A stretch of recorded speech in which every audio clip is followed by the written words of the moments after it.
അപ്പം ഗൈസ് രാവിലെ വർക്കിന് പോവാണ്. അപ്പോൾ കഴിഞ്ഞ വീഡിയോയിലെ ചെറിയ ചെറിയ കാഴ്ചകളുടെ ഒരു സെക്കൻഡ് പാർട്ടായിട്ടാണ് ഇതിടുന്നത്.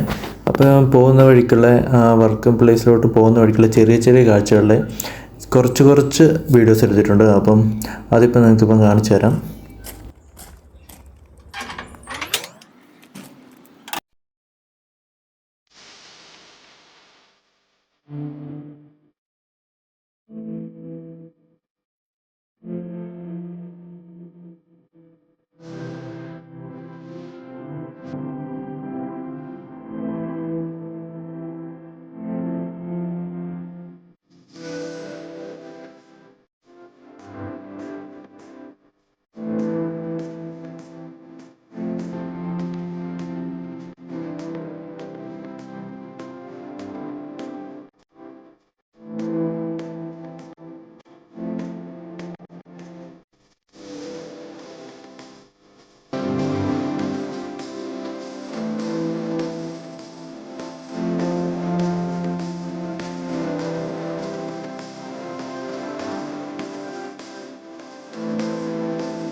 ഗൈസ് അങ്ങ് ദൂരെ ഒരു കടലുണ്ടോ, അതിൻ്റെ അതൊരു കപ്പലൊക്കെ കിടപ്പുണ്ടേ. അപ്പോൾ അത് നമ്മുടെ പോൾ ലൂയിസിൻ്റെ ഒരു ഭാഗമാണത്. മൗറീഷ്യസിൻ്റെ ഒരു പ്രധാന ഒരു സ്ഥലമാണ് പോൾ ലൂയിസ്. പോൾ ലൂയിസിൻ്റെ ഒരു ചെറിയൊരു ഭാഗമാണ് ഇപ്പം നമ്മൾ ഈ കാണുന്ന കടലും അവിടെ കപ്പലൊക്കെ. ഇതിപ്പം പോൾ ലൂയിസിലോട്ട് പോകുന്ന റൂട്ടാണ്. നമ്മൾ അതിന് മുമ്പ് ഇറങ്ങും. എൻ്റെ വർക്കിംഗ് പ്ലേസ് കോറമണ്ടൽ എന്ന പ്ലേസിലാണ്. ഇപ്പം ഗൈസ് ഇവിടെ കേട്ടോ ഞാൻ വർക്ക് ചെയ്യുന്നത്. ഈ ബൂമാൾ ഒരു ചൈന ഷോപ്പാണ്. ഇപ്പം ഗൈസ് ഇത്രയേ ഉള്ളൂ ചെറിയ ചെറിയ കാഴ്ചകൾ. അപ്പോൾ ഇത് വീഡിയോ ഇഷ്ടമായെങ്കിൽ ഒന്ന് സബ്സ്ക്രൈബ് ചെയ്യണേ, ലൈക്കും കമൻറ്റും കൂടെ ചെയ്യണേ. അപ്പോൾ ഓക്കെ, ബൈ ബൈ, പിന്നെ കാണാം.